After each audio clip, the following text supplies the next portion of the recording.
Сәлеметсіз бе, құрметті әріптес? Бүгін сізбен жекпе-жек әдісін қарастырып көрейік. Бұл әдісті барлық сабақта, барлық пән бойынша қолдануға болады. Және балабақша баласынан бастап, ересек білім алушыға дейінгі аралықта қолдануға өте ыңғайлы әдіс екендігін айта кеткіміз келеді.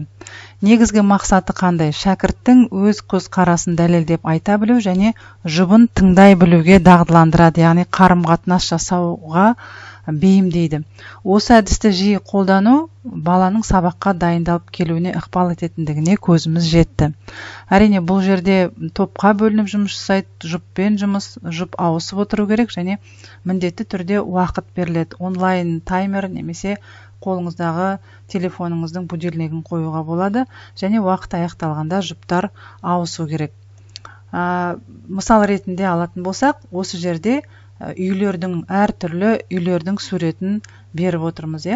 Қанша бала бар сыныбымызда немесе тобымызда, солардың барлығына тапсырма береміз. Біріншіден, осы суреттерді аудиторияның әрбір бұрышына қоюымыз керек.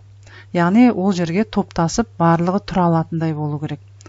Сабақтың барысында жүреді, бір-бірімен сөйлеседі, яғни кәдімгі азын-аулақ шу болуы ол дұрыс деп айтуға болады. Сонымен осы үйлердің суреттерін алдымен көрсетіп, әдетте біз экранда да көрсетіп қоямыз және осы суреттер әрбір бұрышқа қойылады. Қай үй ұнайды, сол үйдің, сол суреттің тұсына барып тұру керек, жиналу керек балалар. Мысалы, ормандағы үй ұнаса, сол жерге барады. Мына үй ұнаса, сол осы суреттің тұсына барып тұрады. Яғни 6 топ құрылады. Енді келесі кезекте уақыт беріледі. Мысалы, 30 секунд немесе 45 секундтың арасында балалар өздеріне жұп тауып, сол жұппен сөйлесіп үлгеру керек. Бірінші жұп тауып алады, сол кезден бастап таймер қойылады. Яғни басқа топ өзінің тобы емес. Мысалы, мына үйді таңдаған бала басқа топтағы бір баланы таңдап, соған өзінің неге осы үйді таңдағанын түсіндіру керек. Яғни қысқа ғана 1-2 сөйлеммен себебін. Бұл үйдің орналасқан жері, бассейні бар деген сияқты, немесе айналасының барлығы көкпеңбек. Одан кейін осы екінші бала уақыт тоқтатылады, уақытты мұғалім тоқтатады. Яғни 30 секунд уақыт өтті, енді көршілеріңіз сөйлейді. Яғни екінші бала өзіне осы ормандағы үйді неге таңдағанын айтады. Мысалы, мүмкін табиғат ұнайтын шығар, немесе осындай ағаштан жасалған үйдің ауасы таза деген сияқты, әйтеуір себебін айту керек. Топта жұпта жаңағы кім бастайды әңгімені, кім өзінің ойын бастау керек. Мысалы, кімнің бойы ұзынырақ, немесе кімнің шашы қысқа деген сияқты сондай бір қызықты жаңағы нұсқаулықтар беріп отыруға болады. Немесе кімнің есімінде әріптің саны көп, сол бастасын, немесе келесі жол кімнің есімінде әріптің саны аз, сол бастасын деген сияқты әртүрлі нұсқаларды беруге болады. Және тағы да бір мысал келтіріп кетуге болады. Мысалы, менің атым Қожа повесті бойынша осы жерде Қожаға ерекше әсер еткен қай кейіпкер деп Сайбек қарт, Оспанов ағай, Жанар және Сұлтанның есімдерін жазып, сыныптың 4 бұрышына қоямыз. Және осы қайсысы ерекше әсер етті деген өзінің көзқарасы бар, сол жерді таңдайды. Мысалы, Сайбек қарттың қасында бірнеше бала тұруы мүмкін. Оспанов ағайдың осы сөздің жанында бірнеше бала тұруы мүмкін.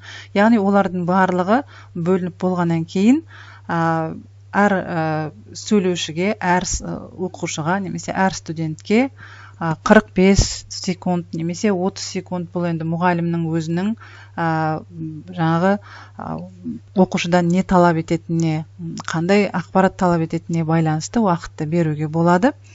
Және осы жұмыстар үнемі жүйелі түрде жасалып тұратын болса, бала үнемі сабаққа дайындалып келуге тырысады екен. Себебі басқа әріптесіне, басқа сыныптасына не айтамын, қандай ой айтамын деген сияқты оның алдында үлкен сұрақ тұрады.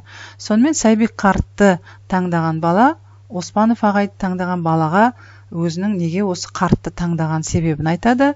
Оны сипаттауына болады. Ал Оспанов ағайдың таңдаған бала 30 секундтан кейін ол балаға да 30 секунд беріледі, ол да 30 немесе 45 әрқалай, ол да өзінің ойын айтады екен. Яғни кез келген сабақта, кез келген пән бойынша, тақырып бойынша сөйлетуге болады. Мысалға қазақ тілінде сөз таптарын ең маңызды сөз табы деп, мысалы зат есім, сын есім, етістік деп бөліп тастап, сіз үшін қайсысы ең маңызды деп, және соны мысал келтіре отырып, өзінің ойын дәлелдеп айту керек. Бұл әдістің ең бір жақсы тұсы баланың тез сөйлей білу, ойын дәлелдей білу қабілеттерін дамытады, және ең бастысы қарым-қатынасқа түсе білу. Қасында тұрған баланың көзіне қарап тұрып, өз ойын айта білу қазіргі 21 ғасырдағы ең қажетті дағдылардың бірі деп ойлаймыз. Сонымен назар аударып тыңдағаныңызға рахмет. Егерде осы әдіс сізге ұнаған болса, онда видеоның астында комментарийға жаза кетіңіз. Ұнамаған болса, оны да жазуға болады. Өз ойыңызды күтеміз, сіздің ойыңыз біз үшін өте маңызды.